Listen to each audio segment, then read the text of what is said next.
अभी हम भोजपुर जिला के शाहपुर प्रखंड के बरिसवन गांव में हम पहुंचे हुए हैं। यहाँ पर धर्मेंद्र राज जी का स्कूल चलता है, ग्रीन वैली इंग्लिश स्कूल। आइए इनसे बात करते हैं।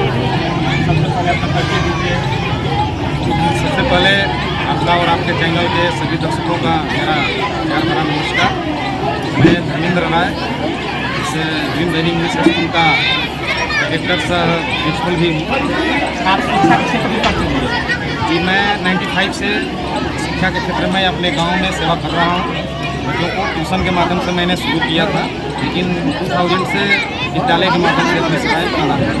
आपके स्कूल में क्या क्या सुविधाएँ हैं अभी भी? क्योंकि अभी के क्षेत्र में जो है सुविधा के लोग ज़्यादा देखते हैं कि तीन काम है, तो वहाँ पर टी वी ज़्यादा है। कुछ गार्जियन के लिए सोच है कि अच्छा स्कूल है, बिल्डिंग है, अच्छा पढ़ाई, इसके बारे में क्या? सबसे पहली तो बात है कि बिल्डिंग के समूह की स्थिति में बहुत सारे लोग जो हैं सम्मिलित हो रहे हैं। वो बिल्डिंग तो नहीं पढ़ाती है, व्यवस्थाएं तो जरूर पढ़ाती है, व्यवस्था होनी चाहिए। बट यहाँ पर मैं लगभग 2 साल हुए हमारे विद्यालय को, और यहाँ पर सारी बिंदुओं पर मैं ध्यान देता हूँ। और बच्चों को मैं चाहता हूँ कि जो बच्चे शाहपुर जाते हैं, बिहिया आरा तक जाते हैं, वैसे शिक्षा जो है बच्चों को यहाँ पर कम मूल्यों पर, कम शुल्क पर यहाँ पर दिया जाए। लेकिन थोड़ी सी समस्याएं आती है, क्योंकि गांव है और गांव के यहाँ पर जो हमारे कई तरह के निम्न वर्गीय या मध्यम वर्गीय जो परिवार हैं, वो अफोर्ड नहीं कर पाते हैं महंगी शिक्षा को। तो मैं चाहता हूँ कि ऐसे परिवार के बच्चे जो हैं यहाँ पर उस शिक्षा को प्राप्त करें, और मेरा प्रयास यही रहता है। और कुछ कमियाँ ज़रूर है हमारे अंदर अभी, हमारे संस्था में भी, हमारे स्कूल में भी, जिनको हमारे जितने भी आत्मीयजन हैं वो सलाह देते रहते हैं। और मैं तमाम बिंदुओं को ध्यान में रख करके आगे इस चीज़ को सुधारने की प्रयास करता हूँ। आप जनता के जो बुलाए हैं, ये भी शिक्षा क्षेत्र से जुड़ी हुई है। दोनों आदमी से एक सवाल करना है, क्या आपको लगता है बिहार सबसे पीछा है शिक्षा के क्षेत्र में?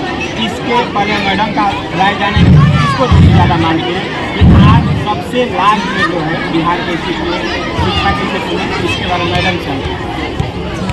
पहले तो मैं बताना चाहती और देना चाहती हूँ कि ये इतने कम संसाधन में और एक अच्छी शिक्षा व्यवस्था जो उन्होंने बनाई है, उसके लिए मैं कम है, कम संसाधन में और सारे बच्चों के बारे में सोचना और सोच करके कि हर बच्चे को अच्छी शिक्षा मिले, ये काबिल तारीफ के काबिल है। और बिल्कुल ऐसे सोच वाले जब तो यहाँ शिक्षा व्यवस्था भी बदलेगी, शिक्षा व्यवस्था जरूर बदलेगी। वहाँ एक बड़ी बात आप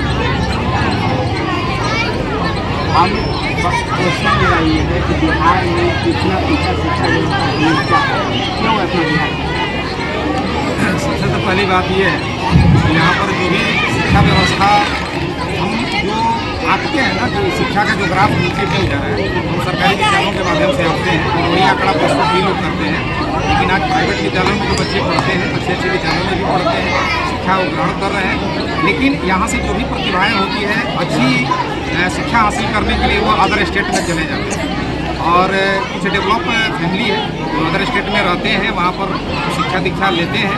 जबकि हम सबको पता है कि IAS IPS और नाना प्रकार के जो बहुत सारे ऐसे हाई एजुकेटेड जो पोस्ट है, वहाँ पर लोग बिहार के पहुँचते हैं। बट यहाँ पर जो पॉलिटिकल जो कुछ ऐसी सिचुएशन से यहाँ पर जो शिक्षा को डुबाने का काम किया है, मैं नाम नहीं लेना चाहूँगा क्योंकि मैं पॉलिटिकल पर्सन नहीं हूँ, लेकिन शुरू से मैं बाद में बात करूँ, लगभग मेरी 50 ईयर्स एज होने जा रही है। तो मैं जब से 18 ईयर्स के बाद से वोट देने का अधिकार मुझे मिला, तो लगभग राजनीति को समझने का भी अनुभव होने लगा कि किस प्रकार से हमारे राजनेता जो है हमारे बिहार को कर्ज में ले गए हैं। लेकिन अभी जो कुछ थोड़ा सा सुधार हुआ है, ग्राफ आगे बढ़ा है, तो मैं धन्यवाद देना चाहूँगा वर्तमान की सरकार को कि शिक्षा पर ध्यान दे रहे हैं। बिहार के क्षेत्र में जो ग्रामीण आपके गाँव है, उनकी गार्जियन को क्या? मैं गार्जियन को यही संदेश देना चाहता हूँ कि एक प्राइवेट विद्यालय में शुल्क तो जरूर लगता है, पर मेरे पास खुले दिल से और ईमानदारी से वो अभिभावक आए और ये बताएं कि मुझे 250-300 रुपये भी देने की शक्ति नहीं है, तो मैं उनको यहाँ 8वीं तक की व्यवस्था है फ्री में पढ़ाने का प्रयास करूँ। तो मान लीजिए अभी भी जो विद्यार्थी हैं जिनके गार्जियन अफोर्ड नहीं कर पाते हैं, उनके लिए भी कुछ व्यवस्था है? व्यवस्था यही है, मैं उनको शुल्क नहीं लूँगा और उन्हें ये समुचित शिक्षा जो यहाँ पर शुल्क देने वाले बच्चे को भी मिलती है तो उनको भी मिलेगी। और मेरे तरफ से यही है। और यदि वो आगे भी कुछ कहें कि हमें शिक्षा हमारा बच्चे को देना वे चाहते हैं, लेकिन पैसे के अभाव में किसी प्राइवेट स्कूल में एडमिशन नहीं हो पाता है, क्योंकि मैं आपको बता दूँ मेरे विद्यालय का यूडेस कोड भी हो गया है, तो उसके माध्यम से हम गरीब बच्चों का एडमिशन भी करेंगे और उन्हें निःशुल्क शिक्षा भी यहाँ से देने का। मैडम भी गांव-गांव जा रही हैं और देख रही हैं क्या वर्तमान में शिक्षा के हालात क्या है। आपको क्या लगता है बिहार में हम लोग ग्रामीण क्षेत्र में साथ विधानसभा में आप भ्रमण कर रही हैं, शिक्षा को लेकर क्या विचार है? शिक्षा में तो बदलाव होनी चाहिए। शिक्षा एक्चुअली ऐसा नहीं है कि टीचर्स अच्छे नहीं हैं, मैंने कहा शिक्षक व्यवस्था है और जब तक व्यवस्था नहीं बदलेगी तब तक परिवर्तन विद्यार्थियों के साथ कैसा वहाँ पर शिक्षक को मूल्य नहीं दिया जाता और उनकी बातें सुनी जाती है। तो मैं चाहूँगी कि शिक्षा में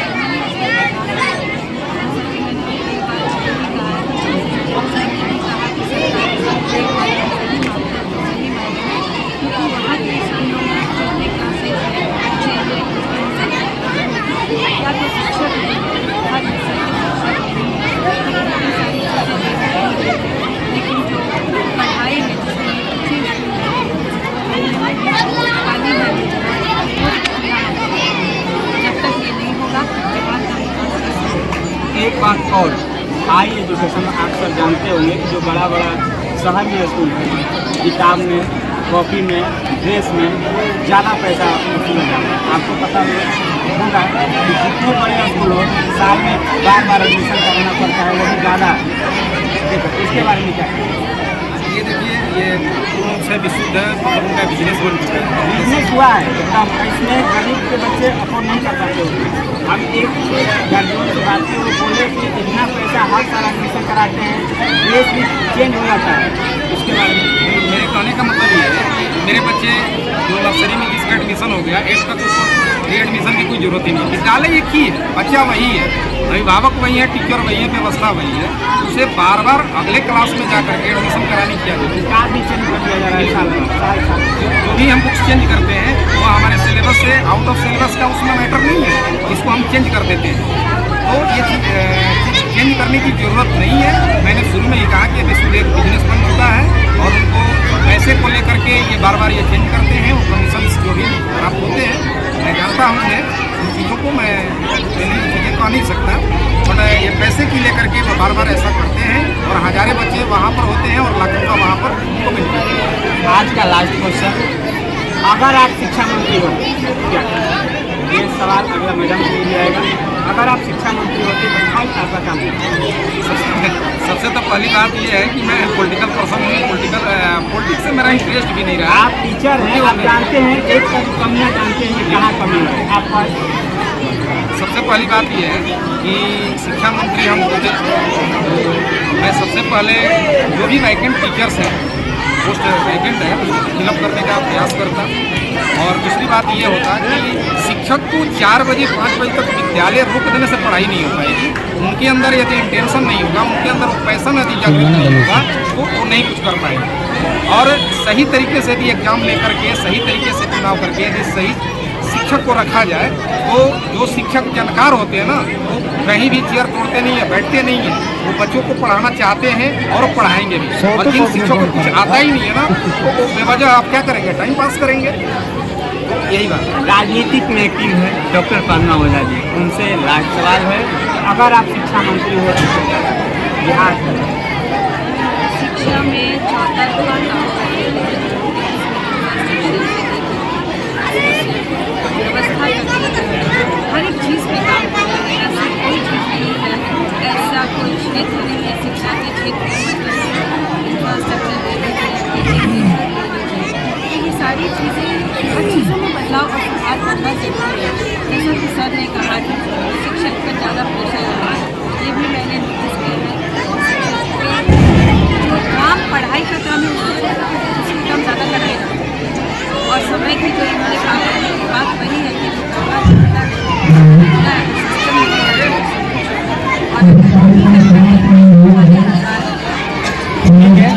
अगले वीडियो